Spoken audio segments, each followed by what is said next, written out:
नमो अर्हन्ताणं नमो सिद्धाणं नमो आयर्याणं नमो उवच्छायाणं नमो लोये सवसाहूणम् ऐसो पञ्चनमुक्कारो सर्वपावपनाशनो मङ्गलानं च सर्वेशम् परमं हवै मङ्गलम् परमं हवै मङ्गलम्।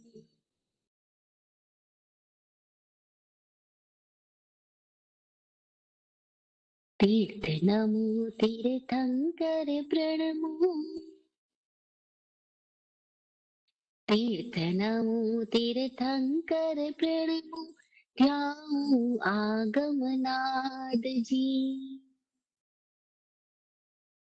तीर्थ नमो तीर्थङ्कर प्रणमो ध्याऊं आगमनाद जी सतगुरु चरणों रहूं समर्पित हो निर्मूल प्रमाद जी हो निर्मूल प्रमाद जी।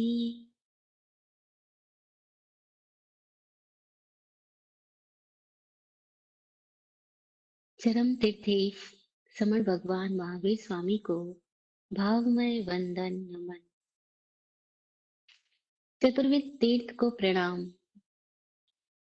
बोधि प्रदाता सदगुरुदेव को सतत वंदन सतत नमन। उनकी अहर्निश बह रही कृपा के लिए सतत आभार आभार आभार। वाचक उमा स्वाति जी को प्रणाम, जिनकी प्रज्ञा ने हमें ये अमूल्य ग्रंथ दिया, अमूल्य सूत्र दिए, और सारे उन निमित्तों को प्रणाम जिनकी प्रत्यक्ष और अप्रत्यक्ष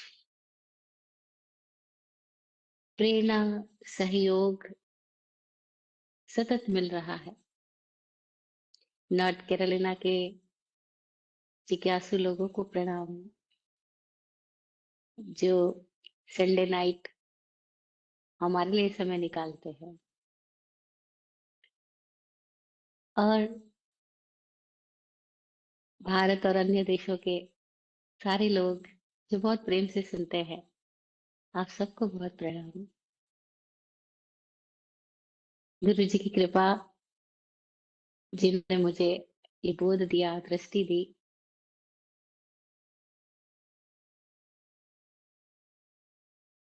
कि मैं इन सूत्रों के बारे में कुछ बात कर सकूं।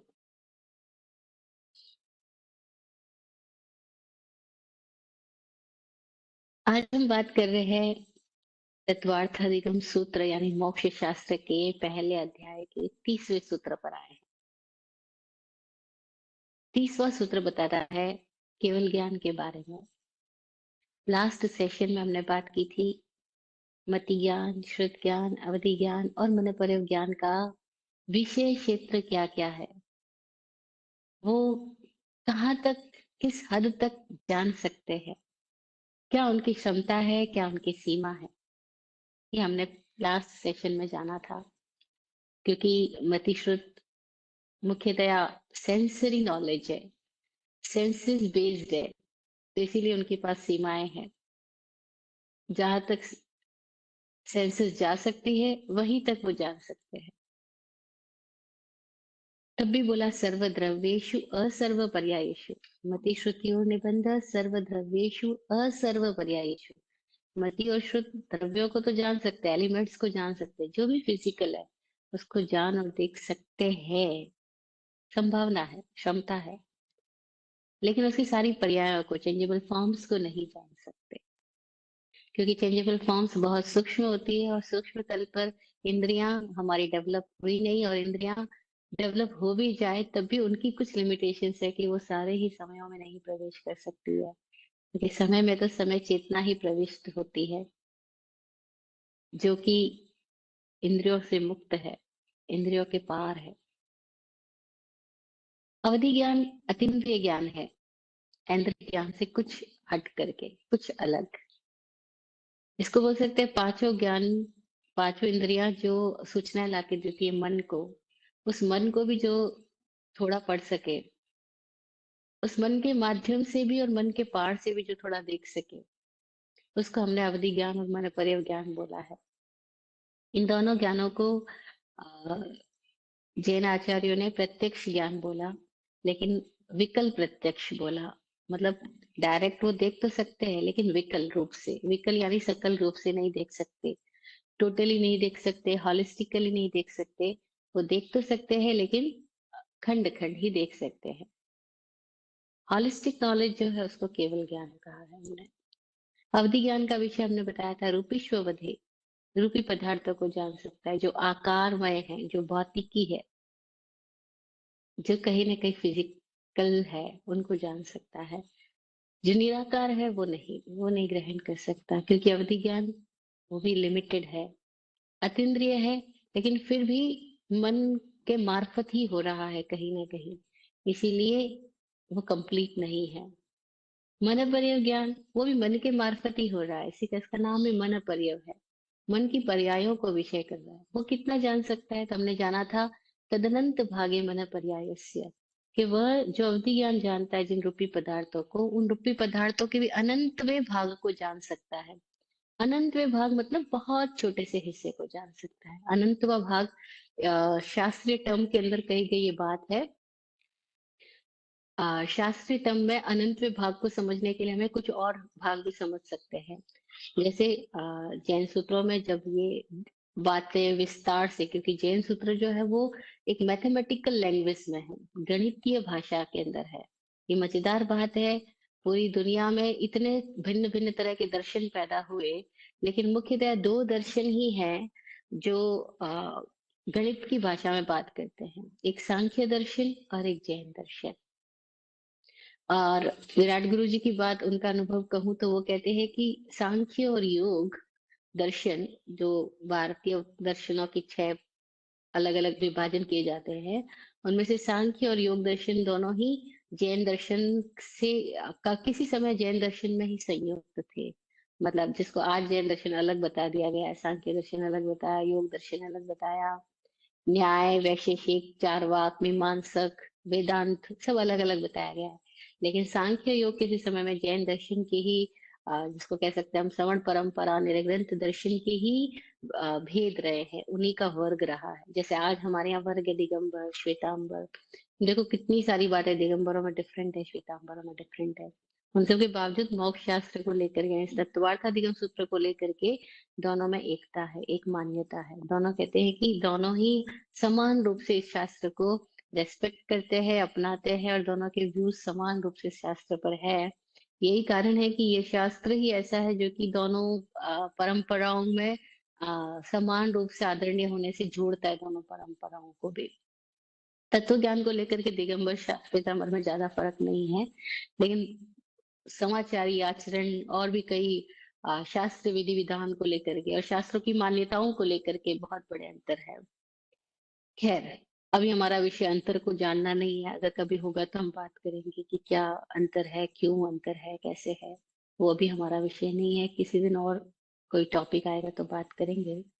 अभी हम बात करें मन प्रयोग ज्ञान की, कि मन प्रयोग ज्ञान रूपी पदार्थों के भी अनंत विभाग को जानता है। तो ये अनंत विभाग का मतलब क्या हुआ, कि जैसे हम किसी वस्तु के डिवीजन करें, तो एक डिवीजन होगा संख्यात भाग। संख्यात भाग का मतलब काउंटेबल डिवीजन। जैसे हमने डिवीजन किया 10 का संख्यात्मक भाग कितना है, तो हम 5 भी हो सकता है, 2 भी हो सकता है, 4 भी हो सकता है, संख्यात्मक भाग है ना। तो 10 भी संख्या है, फिर 10 का हमने डिवीजन किया तो संख्यात्मक कोई भी डिवीजन हो सकता है उसका, 1 to 9 तक। लेकिन अगर 1 to 9 तक में भी भाग अगर करना है तो हम डिवीजन कैसे करेंगे, तो उसके अपना रूल है। जैसे हम बोलेंगे 5 दूना 10 है ना, 5 into 2, 5 into 2 इक्वल टू 10। तो ऐसे हम करेंगे 2 into 5 10, या और ऐसे कुछ डिवीजन बना सकते हैं अपन। लेकिन जब असंख्यात विभाग की बात करेंगे, तो संख्यात विभाग से असंख्यात विभाग और भी सूक्ष्म हो गया, और भी छोटा हो गया। अब उसको समझना का थोड़ा मुश्किल होएगा। असंख्यात विभाग यानी इसका एकदम छोटा हिस्सा, लेकिन अनंत विभाग यानी एकदम ही छोटा हिस्सा, माइन्यूट से माइन्यूट। अनंत विभाग मतलब वो भाग भी है, लेकिन इतना इनफाइनाइट है कि हम उसको समझ नहीं सकते। वो काउंटेबल नहीं है, मतलब काउंटेबल नहीं है, उसको हम अनंतवा बोल रहे हैं। काउंटेबल नहीं, उसको असंख्यातवा बोल रहे हैं।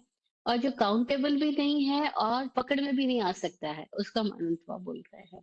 तो अनंत विभाग जितना ही मैंने प्रयोज्ञान विषय कर सकता है किसी भी तरह के रूपी पदार्थ के बारे में, क्योंकि रूपी पदार्थ तो बहुत सारे हैं, आकृतिमय पदार्थ बहुत सारे हैं, लेकिन उनमें वे पदार्थ जो आकृतिमय होने के बावजूद मन के रूप में परिणत हो रहे हैं, जो मन के विचारों के रूप में जा रहे हैं, क्योंकि मन भी एक पौद्गलिक संस्थान है।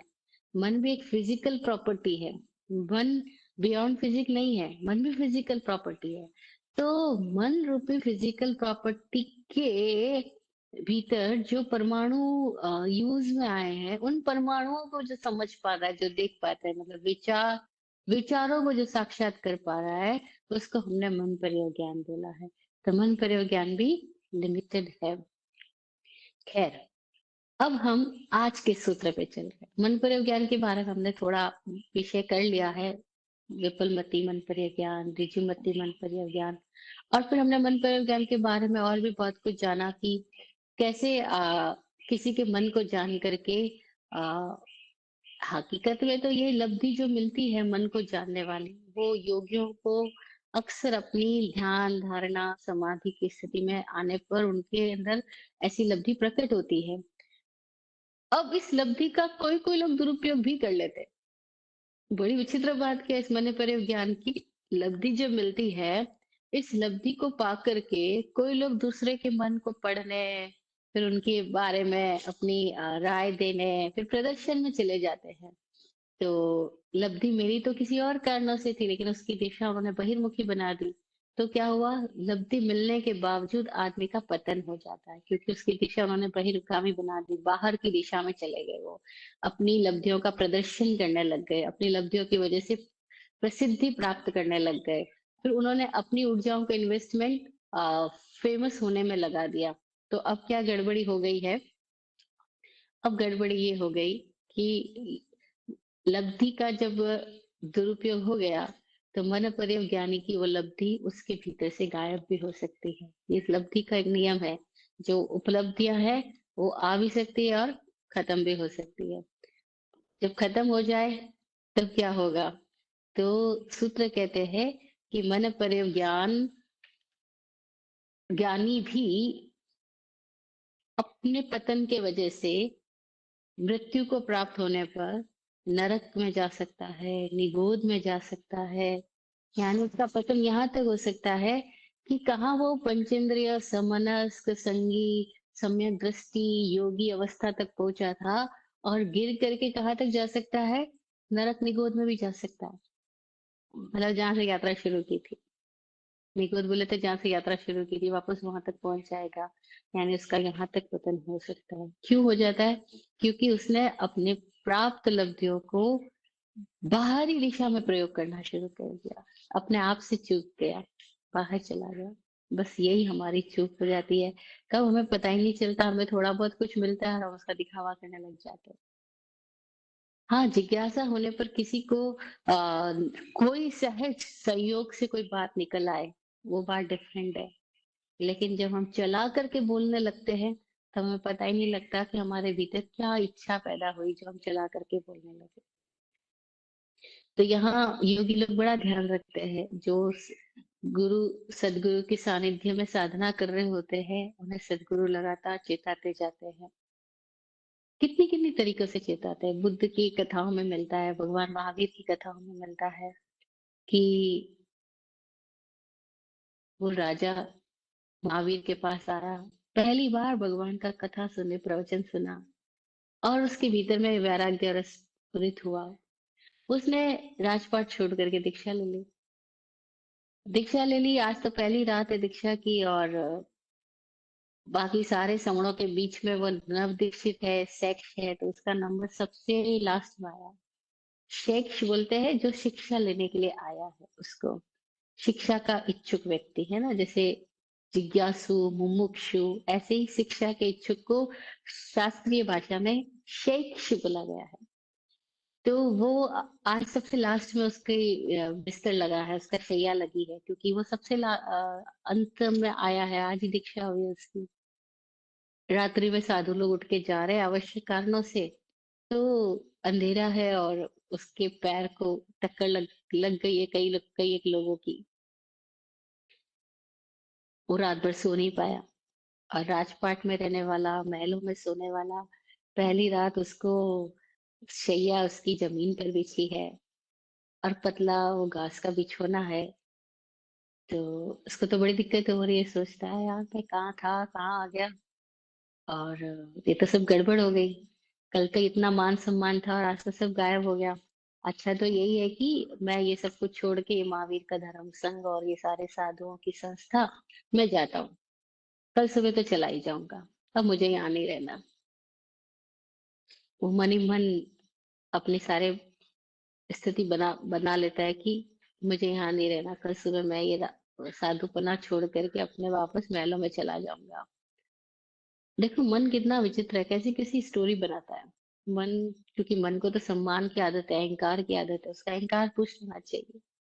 कल तक वो राजा था तो सारे लोग उसका अहंकार पुष्ट करते थे, सब लोग उसको सैल्यूट कर रहे, प्रणाम कर रहे, है ना, सलाम वालेकुम कर रहे, और घणी खम्मा कर रहे हैं। और आज उसको रात को सोने के लिए ऐसी जगह मिली है और कोई उसकी रिस्पेक्ट नहीं हो रही है, तो मन तो तिलमिला गया, क्योंकि मन का भोजन उसको नहीं मिलेगा तो वो तिलमिला जाएगा, उसको तो अपना अहंकार का पोषण चाहिए। उसने सोच लिया बस, इनफ, कल चला जाऊंगा। सुबह उठा है और महावीर को चरणों में वंदना करने पहुंचा। इतनी ईमानदारी है कि जाऊंगा तो कह करके जाऊंगा, महावीर को कह के जाऊंगा, उनके पास दीक्षित हुआ हूं तो उनको बता के जाऊंगा। और ये ईमानदारी आदमी को भटकने से बचा देती है।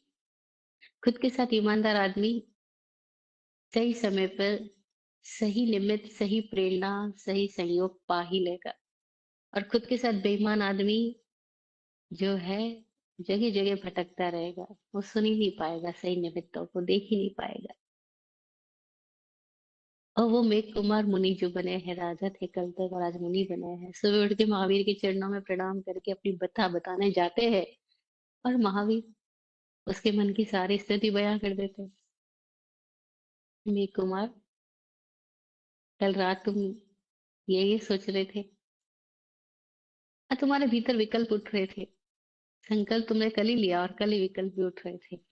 मन का काम ही ऐसा है। लेकिन तुम देखो, तुम क्या हो, तुम हो क्या, पहचानो अपने आप को, जानो तुम क्या हो।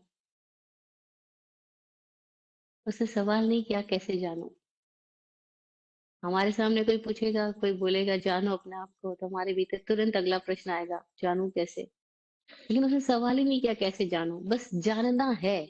ये बात गहराई से उसके भीतर पैदा हो गई, और बस वो आग बंद करके, जैसे ही उसने अपने भीतर कुछ झुका, कुछ रिक्त स्थान पैदा हुआ, और महावीर की चेतना से निकल रही उन रश्मियों ने उसको छू लिया, उन दिव्य रश्मियों ने उसको छू लिया, और उसके भीतर कोई और ही दृश्य पैदा होने लग गए।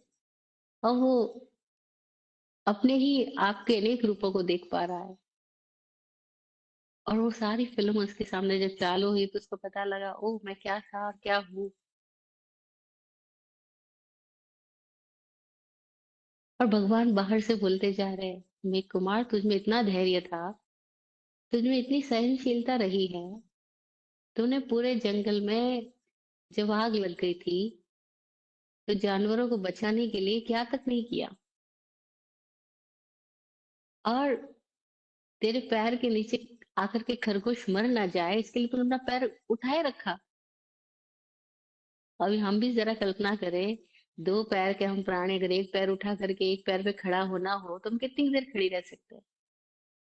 और वो मेघ कुमार अपने पिछले भाव में जब हाथी के रूप में था, तो इतना मोटा शरीर और 4 पैर के बीच में वो 1 पैर उसने खड़ा रखा है, क्योंकि पैर नीचे रखेगा तो उस जगह पर खरगोश आके बैठ चुका है और सारे प्राणी जंगल के उस एक ही जगह पर इसलिए इकट्ठे हुए क्योंकि पूरे जंगल में आग लग रही है, वो एक जगह है जो सुरक्षित है।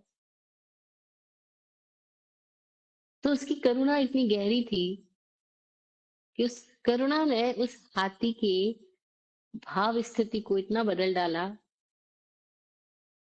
कि वो मर के देव हुआ और देव रूप से मनुष्य रूप हुआ और मनुष्य रूप में राजा के रूप में हुआ, राजा के रूप में उसको सत्संग मिला और महावीर के पास पहुंची।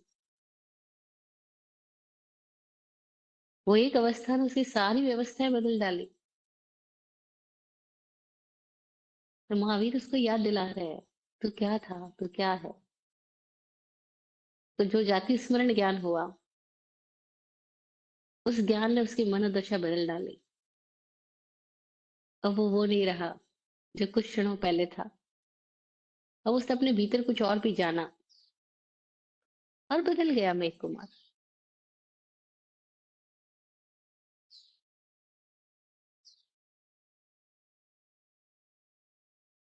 अब मेघ कुमार का मन विचलित नहीं हो रहा है, विकल्पों में नहीं भटक रहा है। वो पुनः दृढ़ संकल्पी हुआ और आत्म साधना में नियोजित हो गया।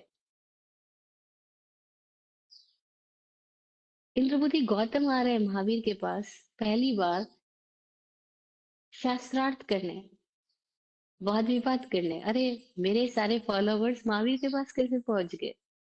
उसका अहंकार उसको वहां तक ले आया। लेकिन महावीर ने उसके मन की बात बोल दी। और जैसे ही महावीर ने उसके मन की बात कह दी, जो उसने दबा रखी थी, छुपा रखी थी, जो उसके सिवा किसी को नहीं पता थी, महावीर ने वो बात बोल दी। अब ये बात कोई केवल ज्ञानी बोल रहे हैं, लेकिन ये बात मन पर ज्ञानी भी बोल सकते हैं, बोल सकते हैं, क्योंकि वो मन की पर्यायों को पढ़ सकते हैं। अनुमान से नहीं, अनुभव से। अनुमान से तो साइकियाट्रिस्ट पढ़ सकते हैं, अनुमान से तो कोई भी पढ़ सकता है, लेकिन अनुभव से पढ़ना डिफरेंट बात है। अनुमान से जानना और अनुभव से जानना दोनों में अंतर है। जो अनुभव से जान रहा है, जो एकात्म होके महसूस कर पा रहा है, देख पा रहा है, जान पा रहा है, उसको ज्ञान बोला है। जो अनुमान से जान रहा है, उसको हम प्रज्ञा कह सकते हैं, उसको हम मति की विशिष्टता कह सकते हैं। मन पर ज्ञान नहीं कह रहे हैं। ये अंतर है दोनों में।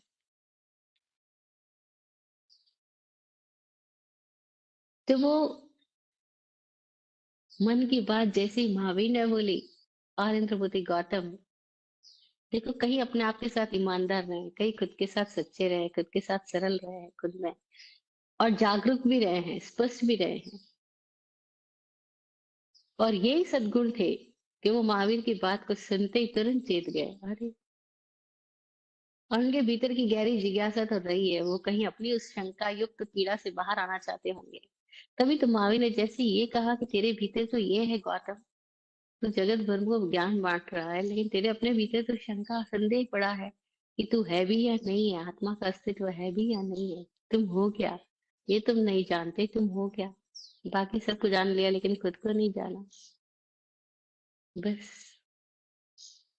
वो जो इंद्र भूति थे, इंद्रियों से अनुभूति प्राप्त करके जीने वाले गौतम थे, और वो इंद्र भूति नहीं रहे।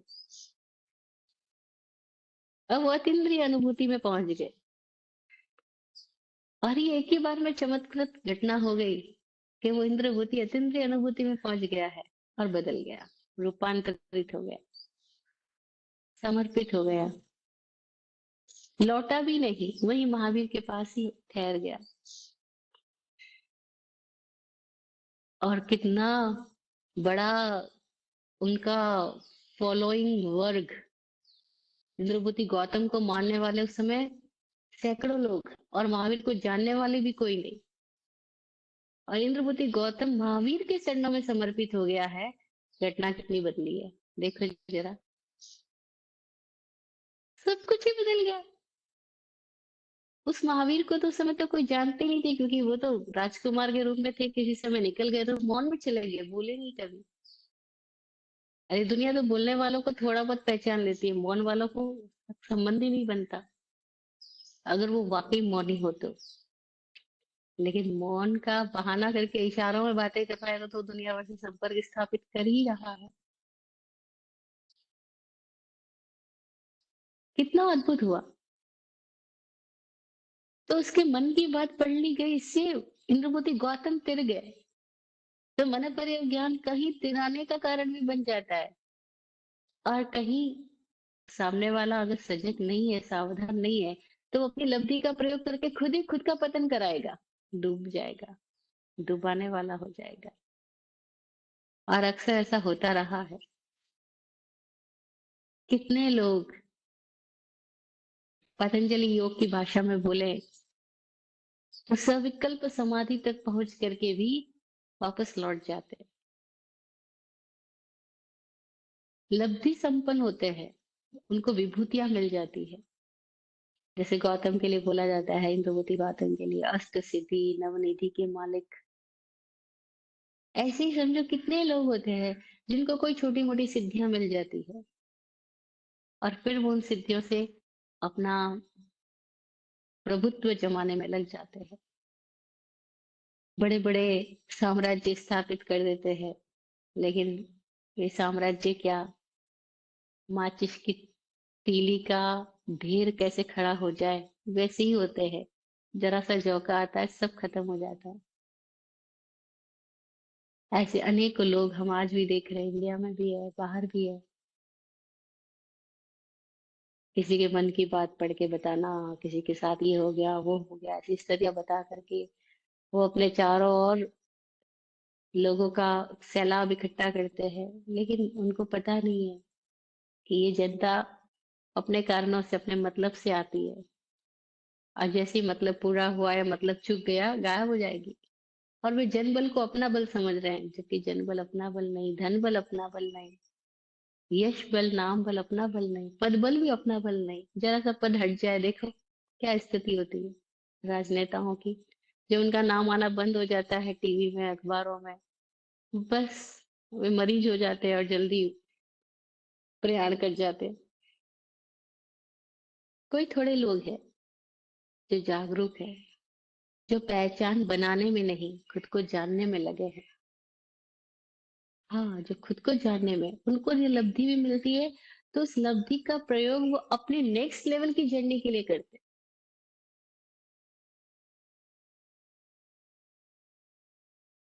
और तब उनकी यात्रा मजेदार हो जाती है। जिन्होंने प्राप्त संपदा का उपयोग प्रदर्शन में न करके अपने ही दर्शन में लगाया, वे मुक्त होते जाते हैं, नेक्स्ट टू नेक्स्ट लेवल पे बढ़ते जाते हैं। और एक समय ऐसा आता है, पूर्ण हो जाते, मौन हो जाते, शून्य हो जाते। तब भी ना बोलते हुए भी पूरे अस्तित्व को योगदान दे रहे हैं, पूरी सृष्टि में उनकी वजह से सुगंधि फैल रही है। चाहे वे बोले या ना बोले, उनके होने से ही सुगंधि फैल रही है।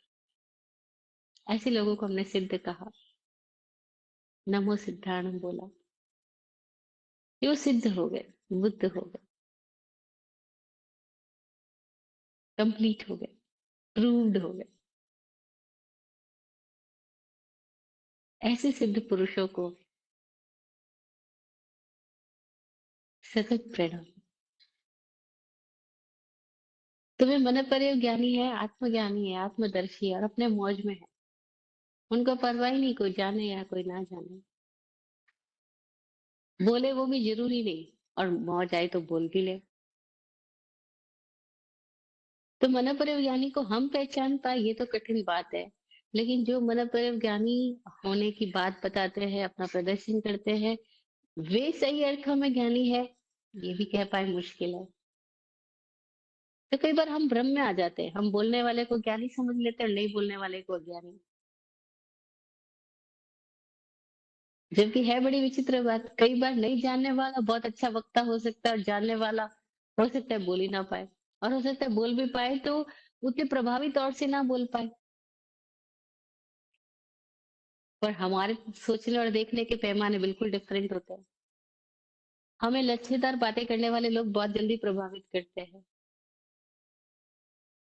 और सहज सरल हम उनको समझ ही नहीं पाते। तो ये अवधि ज्ञान हो या मनोपरक ज्ञान हो या मति ज्ञान हो या शुद्ध ज्ञान हो, ये सारे ही ज्ञान के साथ में ये स्थिति बनी रहेगी, पतन की संभावना। चारों स्थितियों तक, चारों ज्ञानों तक पतन की संभावना। और जब पतन की संभावना ही खत्म हो जाए, वो तभी है जब चारों ज्ञान ही खत्म हो जाए। अरे चारों ही ज्ञान खत्म हो जाए, ऐसा कैसे? हाँ, ऐसा संभव है। पर्दे के चारों छेद खत्म हो गए, क्यों? क्योंकि पर्दा ही गिर गया। पर्दा है और कुछ छेद है तो कुछ चीजें बाहर की भीतर दिखाई देती है, भीतर को बाहर प्रकट होता है। लेकिन अगर पर्दा ही गिर गया तो बोला ज्ञानों का अंत हो जाए, उसका नाम केवल। चारों ही ज्ञान समाप्त हो गए, ज्ञानांत केवलम। अब वो केवली हुआ, ज्ञानांत, ज्ञानों का अंत हो गया। ऐसा केवली क्या जान सकता है? अरे केवली क्या जान सकता है, कहना ही गड़बड़ है। क्योंकि अब जान सकना या जानना और उसका होना अलग अलग नहीं है। केवली का मतलब क्या हुआ? The only. कुछ बचा ही नहीं, अशेष हो गया। कुछ बचने को हम शेष रहना बोलते हैं हिंदी में, और कुछ बचा ही नहीं, उसको अशेष बोलते हैं। अब वो अशेष हो गया, है भी और नहीं भी। अब वो पूर्ण प्रकाश हो गया। अब ज्ञाता, ज्ञान और ज्ञेय में अंतर नहीं बचा। अभी तक हमारी स्थिति क्या है? ज्ञाता अलग है, ज्ञान अलग है, और ज्ञेय जानने योग्य पदार्थ अलग है। जब तक भेद है तब तक बहुत सारा संसार है। लेकिन भेद ही खत्म हो गया, अभेद अवस्था में आ गया। और अभेद अवस्था में आ जाना ही भेद विज्ञान है। अभेद ही हो गया, कोई खंड नहीं बचा, होलिस्टिक हो गया, कंप्लीट हो गया, टोटल हो गया, पूर्ण हो गया, या कह दो शून्य हो गया, या कह दो अद्वैत हो गया, या कह दो केवली हो गया। अलग अलग दर्शनों ने अलग अलग तरीके से इस अवस्था की को नामकृत किया, का नामकरण किया। जैसे जैन दर्शन इसको केवली बोलता है, गौतम बुद्ध के दर्शन में इसको शून्य बोला गया, वेदांत बोलेंगे ब्रह्म ज्ञानी हो गया, उपनिषद बोलेंगे पूर्ण हो गया, पूर्णाहम, पूर्णमद, पूर्णात् पूर्णमुदच्यते, पूर्णस्य पूर्णमादाय पूर्णमेवावशिष्यते। वो कहेंगे पूर्ण हो गया। गौतम बुद्ध बोल रहे शून्य हो गया, कोई बोल रहा है अनल हक हो गया। अलग अलग दर्शनों में अलग अलग तरीके से कहेंगे। लेकिन क्या भी कहो, क्या फर्क पड़ता है? पंजाबी में कहते हैं की फर्क पैंदा जी। कुछ भी नाम दे दो, मुक्त हो गया। उसके लिए 30वां सूत्र कहता है कि सर्व द्रव्य पर्यायेषु केवलस्य। केवली का विषय क्या है? सर्व द्रव्य सर्व पर्याय, सारे द्रव्य पर्याय को वो जानता है। इसका मतलब क्या हुआ? उसके लिए अब कुछ भी ऐसा नहीं रहा जो कि छुपा हुआ हो, जो कि आवरित हो, जिसको कि उघाड़ना शेष रह गया हो। कुछ भी ऐसा नहीं रहा। क्यों? क्योंकि वो अपने आप में पूर्ण कंप्लीट हो गया, क्लियर हो गया। जैसे एक आईना हो और उसके ऊपर से सारे पेंट हटा दिए जाए, तो अब उसके सामने जो कुछ भी है सब उसमें प्रतिबिंबित हो रहा है। ऐसी केवली के लिए अब कोई भी आवरण नहीं बचा, कोई पेंट नहीं बचा, कोई मोह नहीं बचा, कोई रंग नहीं बचा, कोई राग नहीं बचा। राग रंग रोगन कुछ भी, केवल ही होगा। तो अब उसके लिए सब कुछ एक सरीखा, एक समान प्रकट है। सब कुछ प्रकट है, सब कुछ वो जान सकता है। सर्वद्रव्य पर्यायेषु। 30वां सूत्र जिसकी आज हम चर्चा कर रहे हैं वो केवल ज्ञान के बारे में है। वो ये कह रहा है कि सर्वद्रव्य पर्यायेषु केवलस्य। केवली का ज्ञान सभी द्रव्य, द्रव्य की सभी पर्यायों का है। केवली के ज्ञान में कुछ भी बचा नहीं, कुछ भी बाकी नहीं रहा। क्यों? क्योंकि ये ज्ञान ऐन्द्रिक ज्ञान नहीं है, अतीन्द्रिय ज्ञान भी नहीं है।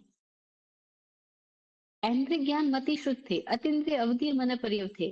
और ये केवल ज्ञान, वो किसी भी इंद्रियों का मोहताज नहीं, किसी जानकारी का मोहताज नहीं। विराट कोहली तो यहाँ तक कहते हैं कि ये भी नहीं कहना कि आत्मा का उपादान का मोहताज है, वो किसी का मोहताज नहीं, क्योंकि वहां ज्ञान और ज्ञाता एक ही है। ज्ञाता और ज्ञान अलग अलग है ही नहीं। और वो ज्ञाता और ज्ञान की अवस्था किसी और की बात नहीं कर रहे हैं, हम अपनी बात कर रहे हैं कि हमारी चरम अवस्था क्या, हमारा चरम रूप क्या है। अगर अल्टीमेट हम अपनी स्थिति में है तो हम कौन सी स्थिति में है कि जहाँ ज्ञाता ज्ञान ये अलग अलग बचा ही नहीं, हम खुद ज्ञान रूप है। हम ही ज्ञान रूप ही है। लेकिन क्या हो गया है, हम छितर गए, बितर गए, बट गए, टुकड़ों टुकड़ों में हो गए। क्यों हो गए? क्योंकि कुछ जान लिया हमने, उसका मोह हमारे अंदर बन गया, जानकारियों का मोह बन गया, तो जो जाना जा रहा है उससे हम चूक जाते हैं। और जानकारियों का मोह मान्यताएं पैदा कर देता है। जब हमने जान लिया उससे जब हम चिपक जाते हैं, उससे लगाव बना लेते हैं, तो इसका मतलब हुआ कि अब हमने जो जाना था उसको हमने मान लिया, और अब जो जाना जा रहा है उससे हमने अपने आप को रोक लिया। तो जानकारियों का मोह हमें बाधित करता है, और ये मोह हमारे भीतर न जाने कब से है, और लगातार हम इसी को पोषित करते चले जाते हैं, जानकारियों के मोह को। देखो लोग कैसे अपनी मेमोरी को डेवलप करने में ही लगे रहते हैं, और जिसके पास अच्छी मेमोरी होती है उसको हम खूब तारीफ दे देते हैं बस।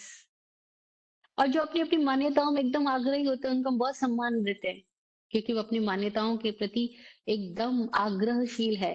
तो हम कहते हैं नहीं नहीं नहीं, इनकी मान्यता को कष्ट नहीं ठेस ना पहुंचे, हम उसका बड़ा सम्मान करते हैं। हम जानते ही नहीं कि हम मानने वालों का सम्मान कर रहे हैं, और जानने वाले को हम पीछे छोड़ रहे हैं, नकार रहे हैं। अभी हमारे सामने कोई टीचर आ जाए हम उसका बहुत सम्मान करेंगे, कोई लर्नर्ड आ जाए, विद्वान आ जाए, हम उसका सम्मान करेंगे। लेकिन कोई हकीकत में ज्ञानी है, और ज्ञानी होने का मतलब ये नहीं है कि उसने शास्त्रों को पढ़ा है, रटा है, सूत्रों को पढ़ा रटा, नहीं नहीं, ज्ञानी का मतलब इस क्षण में जो सजग, सावधान, सचेत, देख पाना, समझ पाने की क्षमता वाला है, जो इस क्षण में जागरूक है, वो ज्ञानी है। अब उसकी हम बात ही नहीं करेंगे। हम प्रभावित किससे हो रहे हैं? हम डिग्री से प्रभावित हो रहे हैं, हम लच्छेदार बातों से प्रभावित हो रहे हैं, अर्थात हम ही गलत व्यक्ति की तरफ जा रहे हैं, इसका मतलब हम गलत दिशा की तरफ जा रहे हैं। तब हमारा भीतर का क्या स्थिति होगी कि हम ये देखेंगे कि ज्ञानी क्या है। हम उस हम क्योंकि हम उस ज्ञानी की अवस्था को तो समझ ही नहीं पा रहे, और वो शब्दों में जरूरी नहीं बताए, और बताए तो भी उसके शब्द जरूरी नहीं इफेक्टिव हो, और इफेक्टिव हो तब भी जरूरी नहीं है कि हम ग्रहण करें, क्योंकि हमारी अपनी मान्यताओं का मोह हमारे पास है। हम चुप जाएंगे, और ऐसे हम चुपते ही चले जाते, कभी समझ ही नहीं पाते। कितने लोग पहले मेरे पास आते थे, बोलते थे हमने फलां महाराज का प्रवचन सुना है, फलां आचार्य का सुना है, फलां संत का सुना, हजारों की सभा में हम वहां आगे बैठे थे, ये था वो था। अच्छा, मैंने कहा तो इतनी सब बातें होकर के हुआ क्या आपके जीवन में? आपके जीवन में क्या मजा हुआ? बोलते नहीं नहीं, मैं ये बता रहा हूँ, मैं बहुत विशिष्ट आदमी हूँ क्योंकि मैंने इत्तों का सुना है। अरे भी इत्तों का सुन के हुआ क्या? जीवन में मौज आई क्या, मुक्ति आई क्या, मजा आया क्या, समाधान हो गया क्या सारी स्थितियों में? अभी भी गुस्सा वही खड़ा है, इंकार वही खड़ा है, झगड़ा वही खड़ा है। जरा कोई आपको छेड़ दे, आपकी मान्यता को छेड़ दे, आपके माने हुए किसी महाराज जी के बारे में एक वर्ड बोल दे, आप तो आग बबूला हो जाते हो। तो फिर आपको सुन के क्या किया? अनेकांत दृष्टि भी नहीं पैदा हुई, कह रहे वो बोल रहा है, बोलने तो वो अपनी दृष्टि से बोल रहा है, मैं अपनी दृष्टि से देख रहा हूँ। अनेकांत दृष्टि भी नहीं पैदा हुई, उदारता भी नहीं पैदा हुई, किसी के भिन्न विचार को चुपचाप सुन लेने की उदारता और सहजता भी पैदा नहीं हुई। तो फिर सुन सुन करके अहंकार ही तो भरा हमने, और क्या किया है? ऐसे ही हम चलते रहते, और इसी कारण से हम अपने ही केवली रूप से वंचित रहते हैं। केवली रूप कहीं बाहर थोड़ी है, हमारे ही भीतर है। सर्वद्रव्य पर्यायेषु केवलस्य, हम और अस्तित्व जुदा जुदा नहीं, हम एक ही है। केवली होना यानी पूरे अस्तित्व के साथ एकाकार हो गए, अब वहां दो बचा ही नहीं। एकात्म हो गया, एक ही आया हो गया। एक ही आया यानी एक ही आत्मा, एक आत्मा हो गया, वहां भेद ही नहीं बचा। इसलिए केवली बोला कि कोई भेद नहीं है। लेकिन है क्या ऐसी स्थिति? नहीं, नहीं, अभी ऐसी स्थिति, अभी तो हमारी केवली वाली स्थिति, लगातार भेद ही भेद है हमारे अंदर। भेद, विभेद, प्रभेद, न जाने कितनी तरह के खंड-खंड टुकड़ों में हम बटे हुए हैं और हम उसके प्रति जागरूक नहीं है। और जागरूक हो जाए तो फिर कोई अंतर नहीं रहेगा। इसलिए इसको केवल ज्ञान बोला कि जहाँ कोई भेद नहीं बचा। ज्ञाता, ज्ञान, ज्ञेय, कोई अवस्था का भेद नहीं। क्यों भेद नहीं है? वो अपने भीतर अखंड हो गया। और बस यही हमारी चरम उपलब्धि है, होनी है, जिसके लिए हम यहाँ हैं। लोग पूछते हैं हम यहाँ ही क्यों? क्यों पैदा हो गए? क्या कारण है? क्यों हम मनुष्य के रूप में? अरे इसलिए है, क्योंकि हम अपने ही अखंड रूप में आ जाएं। अभी हम खंडित खंडित है, बटे बटे हैं, और अपना अखंड रूप कहीं बाहर नहीं, भीतर ही है। भीतर से अखंड हो जाए, इसके लिए हम यहाँ पर। यही एक कारण है। कैसे हम खुद को जान लें, खुद खुद हो जाए। खुद खुद ही तो नहीं है। खुद खुद हो जाना ही खुद को जानना है। जानने का तरीका कोई दूसरा नहीं होगा। हम सोचे अच्छा कोई इंद्रियों के माध्यम से जानेंगे, कहीं सुन के, कहीं पढ़ के, कहीं देख के जान लेंगे। नहीं, नहीं। शरीर को जानना है तो हम आईना के सामने खड़े हो जाते हैं। और खुद को जानना है तो खुद को ही आईना बनाना होगा। खुद खुद के सामने खड़े हो जाए, खुद खुद से प्रत्यक्ष हो जाए, तब तो बहुत मजेदार घटना घटेगी।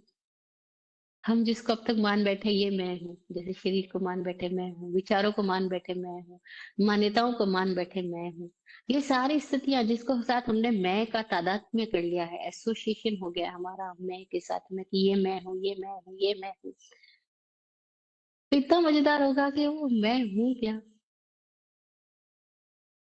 क्या हाथ ना रह जाए तो मैं नहीं रहूंगा? तब भी रहता हूँ। पैर ना रह जाए तब भी रहूंगा। बस का मतलब क्या हुआ कि ये हाथ मैं नहीं, पैर मैं नहीं। हाँ, कोई लोग इस दिशा से गए। उन्होंने कहा नीति, नीति, नीति, नीति, ये मैं नहीं, यह मैं नहीं, यह मैं नहीं, यह मैं नहीं। जो कुछ मैं दिख रहा हूँ मैं नहीं हूँ, क्योंकि वो विचार जो कल तक मैं कर रहा था आज है नहीं मेरे पास, तो चेंज हो गया है। तो वो भी मैं नहीं हूँ। तो मैं क्या हूँ? वो नीति नीति करते करते कई एक ऐसी स्थिति में आ गए जब बोले ये सब मैं नहीं हूँ। निर्वाण अष्टकम में बोलते हैं, न इंद्रिय में, न मन में, न शरीर में, न बुद्धि में, न देह में, सबके परे। अभी बात है अभी तो बोलने की, लेकिन कोई अनुभव में जाए तो मजेदार होगा। और अनुभव में जाए तो उसे समझ में आता है फिर धीरे धीरे कि जिसके साथ मैंने इतना एसोसिएशन बना रखा है वो ही नहीं। और जो मैं ही मैं नहीं हूं तो मेरा मैं कैसे हो सकता है? भाई मेरा पति, मेरी पत्नी, मेरा परिवार, मेरा संघ, मेरा समुदाय, मेरा शास्त्र, मेरा ग्रंथ, मेरी दुनिया, मेरा ये, मेरी पहचान, मेरा नाम, जो मैं ही मैं नहीं हूँ, जिसको मैं ये शरीर बोल रहा हूँ, मन बोल रहा हूँ, बुद्धि बोल रहा हूँ, तो मुझसे पैदा हुई ये सारी या मुझसे कनेक्टेड ये सारी चीजें मैं कैसे हो सकता हूँ? तो मैं क्या हूँ? अरे, कई लोगों ने छलांग लगाई इस दिशा में और सिर्फ जाने तो हैरान हो गए। जैसे कबीर बोले, हैरत हैरत हे सखी रहा कबीर हैराई। अरे बूंद समानी समुद्र में सोकर हैरत जाए। अरे बड़ी हैरानी हो रही है, मैं कहाँ छोटा सा अपना आपको व्यक्ति मान रहा था, बूंद। लेकिन मैं तो समुद्र में समा गया तो पता लगा अरे पूरा अस्तित्व ही मैं हूँ। और फिर एक दिन ऐसी भीतर ऐसी दशा पैदा हुई उनके कि वो झूमते हुए बोले, हैरत हैरत हे सखी रहा कबीर हैराई, समुद्र समाना बूंद में सोकर हैरत जाए। और इस समुद्र ही बूंद में समा गया। सर्व द्रव्येषु सर्व पर्यायेषु, सारे द्रव्य सारे पर्याय, यानी पूरा अस्तित्व ही मुझ में समा गया। आज तो कितनी मजेदार बात उनके भीतर से निकली। बोलते खाओ पीऊ सो सेवा, उठो बैठो सो परिक्रमा। वो बोला जो मैं खा रहा हूँ पी रहा हूँ परमात्मा को खिला रहा हूँ, वही सेवा है। और जो मैं उठ रहा हूँ बैठ रहा हूँ वही परमात्मा की परिक्रमा है, क्योंकि परमात्मा कोई मुझसे भिन्न थोड़ी है। वो कहते हैं पूरा अस्तित्व मुझ में, समुद्र बूंद में समा गया। कितनी हैरानी की, पहले बोले थे बूंद समुद्र में समा गई तो हैरानी, अब समुद्र ही बूंद में समा गया। कितनी हैरानी वाली बात है। हाँ, योग की भाषा में बोलते हैं निर्विकल्प समाधि तक आ गए और फिर कोई विकल्प ही नहीं बचा। तो केवल ही हो गया। कबीर बोल रहे हैं कुछ बचा ही नहीं, समुद्र ही बूंद में आ गया, पूरा अस्तित्व मुझ में ही और मैं उसी में हूँ। बुद्ध को जब हुआ कुछ, तो लोग पहुंचे, क्या मिला? बोले कुछ मिला नहीं, जो था वो खो गया। ये जो मिला वो तो पहले से ही था ही, वो मुझसे भिन्न कभी था ही नहीं। वो मिला नहीं, वो तो पहले से था ही, जाना नहीं था।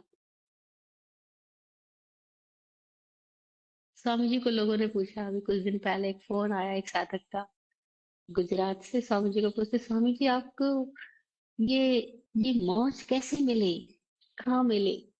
स्वामी जी हंसते गए बहुत देर तक, फिर बोले, ये तो थी ही पहले से, मुझे नहीं पता था। तो कहाँ से कहाँ मिलेगी, ये तो पहले से ही मौजूद ही है, मुझे पता नहीं था। तो बोले कैसे मिल जाए? तो स्वामी जी बोले, कैसे मिल जाए सवाल ही नहीं है, फिर भी रुकना तो सीखो। बोला अच्छा, मतलब स्थिर हो जाऊं? स्वामी जी बोले, स्थिर तो आपको पता ही नहीं स्थिर होना क्या होता है, लेकिन रुकना तो सीखो। स्थिर तो शब्द की भाषा में पता है हमको, अनुभव में तो हमें स्थिर जैसा कुछ पता ही नहीं है। हाँ, लेकिन रुकना तो सीखो। घड़ी भर कोई रुक जाए, उसको मैं सामायिक बोला। दो घड़ी कोई ठहर जाओ, दो घड़ी को स्टॉप हो जाओ। हाँ, वो 48 मिनट की जो सामायिक है, वो 48 मिनट कंप्लीट हो जाए कि व्यक्ति ठहर ही जाए, तो बोलते हैं बस हो गया केवल ज्ञान। और वो केवल ही होने की स्थिति में आया, क्योंकि वो 48 मिनट के लिए ठहर गया, रुक गया। इसलिए सामायिक की साधना महावीर भगवान ने दी थी केवल ही होने के लिए। इस समय में प्रवेश कर जाओ, समय आत्मा बोला, आत्मा में आ जाओ। कि उस समय में फिर ना भूत है ना भविष्य है, तो क्या है? केवल। जहाँ ना भूत है ना भविष्य है, उसको केवल बोला। अभी हम जो स्थिति में, वहां भूत है भविष्य है, और हमें पता ही नहीं केवल क्या है, समय क्या है हमें पता ही नहीं। हमें भूत पता है, भविष्य पता है, हमारे दिमाग में जो लगातार चल रहा है वो क्या चल रहा है?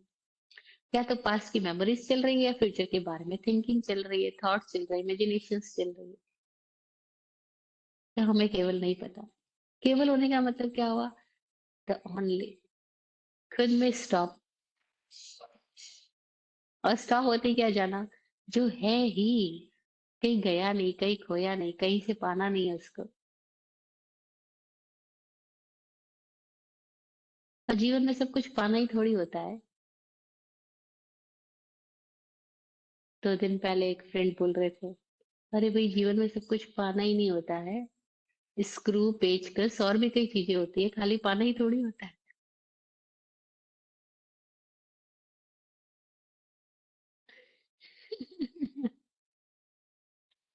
और हम सारे इसी भाषा में सोचते हैं, ज्ञान पाले। नहीं, ज्ञान पाना नहीं है, ज्ञान मिल जाए। ज्ञान का मिलना भी नहीं है, ज्ञान है, हम नहीं है, हम गायब है। ज्ञान हमारी स्थिति है, हम इधर उधर भटके हुए, हम गायब हो रखे, हम अपने में ठहर जाए, इसके लिए सामायिक बोला। दो घड़ी कोई ठहरना तो सीखे, दो घड़ी कोई कुछ नहीं करना तो कोई सीखे। हाँ, तो इस दिशा में बढ़ सकते हैं। कुछ नहीं करना, ये सूत्र दिया महावीर ने, न करेगी न कार्य, करंतम पे अन्नम न समणो जाना।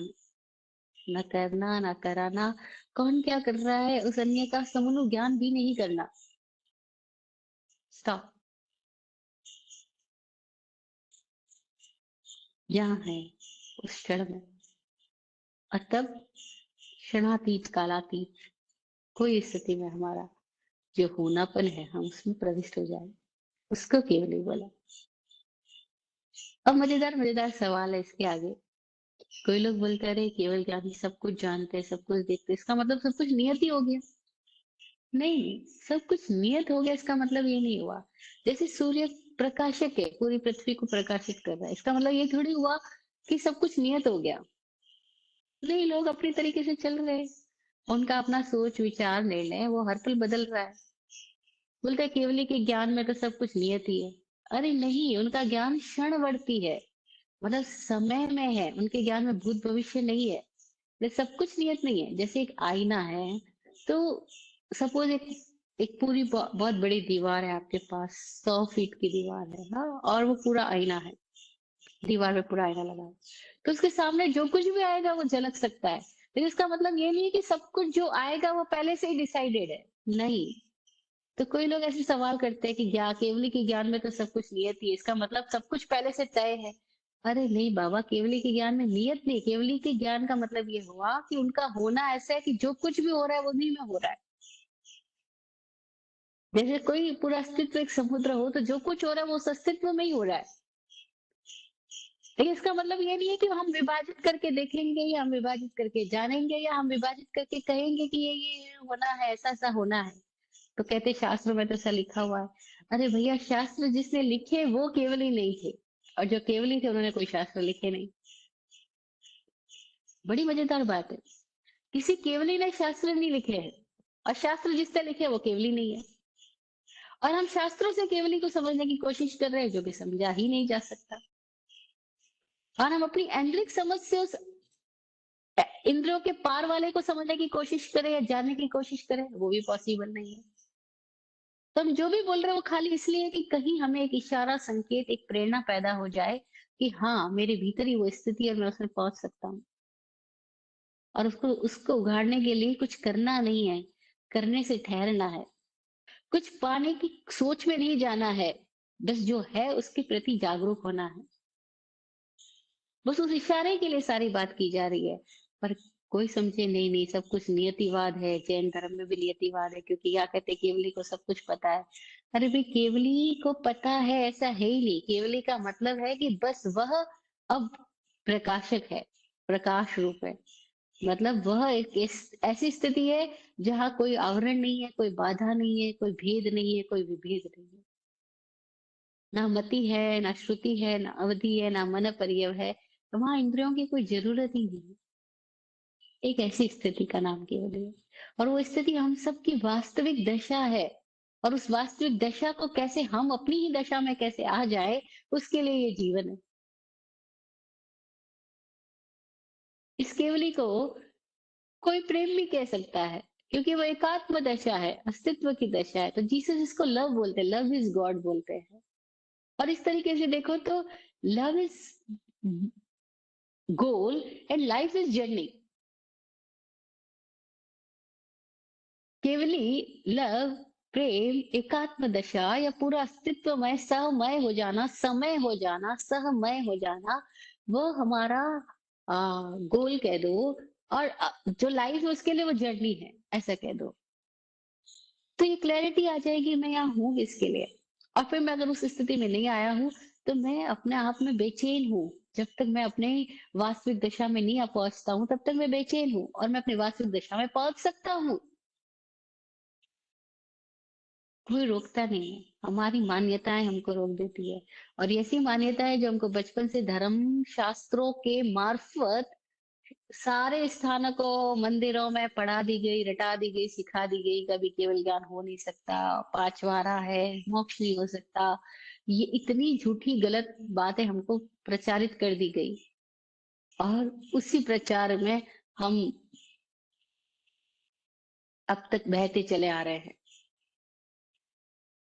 लेकिन ऐसा कभी भी संभव नहीं है कि हम अपने से जुदा हमें कोई और थोड़ी रोक रहा है। हम ही खुद के बाधक है, हम ही खुद के साधक है।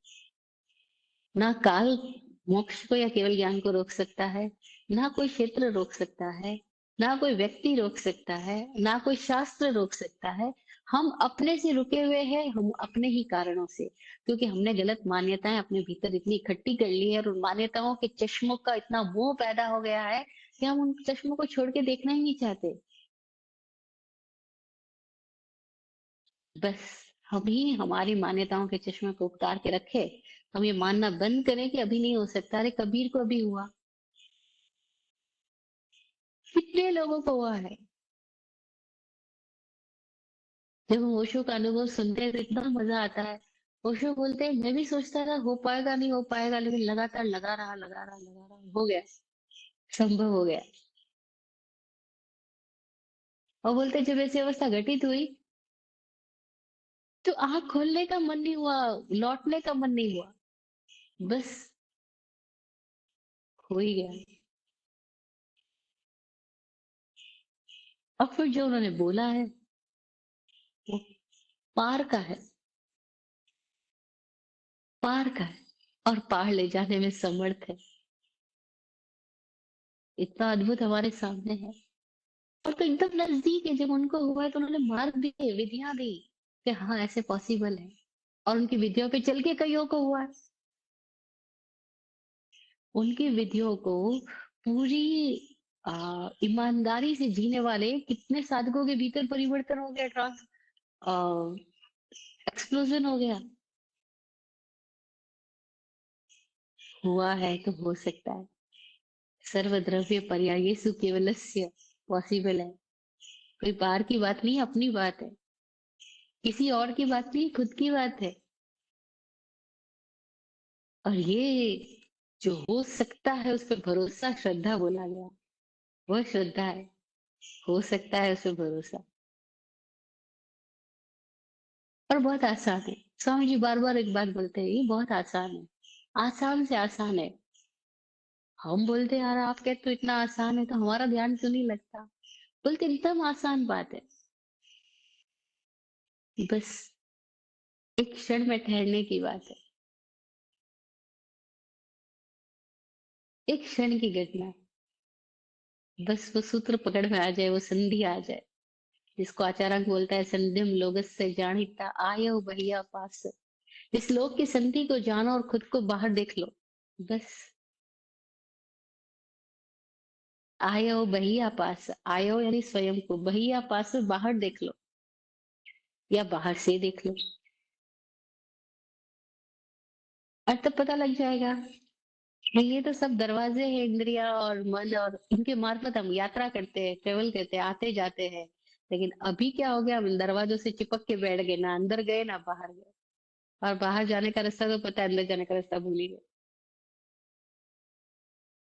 और एक बार पता लग गया है तो दरवाजे जब मर्जी भीतर जाओ, जब मर्जी बाहर आओ। बस स्वामी जी बोलते एक बार पता लग गया स्विच कैसे ऑफ करना, तो हमारी मर्जी, जब मर्जी ऑन करे, जब मर्जी ऑफ करे। अभी क्या पता नहीं है स्विच कैसे ऑफ किया जाता है, स्विच कैसे ऑन किया जाता है, तो वो ऑन ही है, ऑफ नहीं है। जैसे बोलते हैं लेडीज के लिए कि बोलना शुरू करती है, इसके बाद में इनको पता ही नहीं ऑफ बटन का है इनका। ऐसे हमारे थॉट्स का ऑफ बटन का हमको पता ही नहीं है। वो चालू ही रहते हैं पूरी घंटे, 24 घंटे। और थॉट्स से हम जानने की कोशिश करते हैं, तो वो कहाँ तक जाना चाहेगा। बोलते हैं, सागर को चम्मच से जानने की कोशिश करो, ऐसे हम बुद्धि से केवल ज्ञान को समझने की कोशिश करने वाली बात है। समझा ही नहीं जा सकता। मैं जो बोल रही हूँ वो भी बेकार है, क्योंकि मैं केवल ज्ञान को नहीं बोल रही हूँ, अपनी स्थिति से हम केवल ज्ञानी हो सकते हैं, मैं इतनी बात बोल रही हूँ। क्योंकि वो हमारा होना है, हमसे जुदा नहीं है। बाकी केवल ज्ञान को नहीं बताया जा सकता, क्योंकि वो तो विचित्र है, मौलिक है, अभंग है, अखंड है। वो क्या है नहीं पता, कुछ है जो हमारी बुद्धि तो नहीं पहचान सकती। सर्वद्रव्य पर्यायेषु केवलस्य। आज की बात को यही विराम देते हैं। फिर कोई प्रश्न है तो वो प्रश्नों के लिए समय रखते हैं। मैं विराट गुरु जी की दुआ आशीर्वचन पढ़ के आज का ये सेशन पूरा करती हूँ। आप फूलो फलो, हो जिंदगी मखमल मुलायम। आप फूलो फलो, हो जिंदगी मखमल मुलायम। आपकी हर खुशी पे है हमारी जान सदके। दुआ करते हैं चुपचाप दिल की थाप से हम। दुआ करते हैं चुपचाप दिल की थाप से हम। रहे जाते नवाजे हर घड़ी अरमान सबके। अमन और चैन से गुजरे आपका वक्त सारा। अमन और चैन से गुजरे आपका वक्त सारा। रुख पे खिलती रहे यूं रूह की मुस्कान खुल के। रुख पे खिलती रहे यूं रूह की मुस्कान खुल के। जय हो, जय हो, जय हो। सबका कल्याण हो।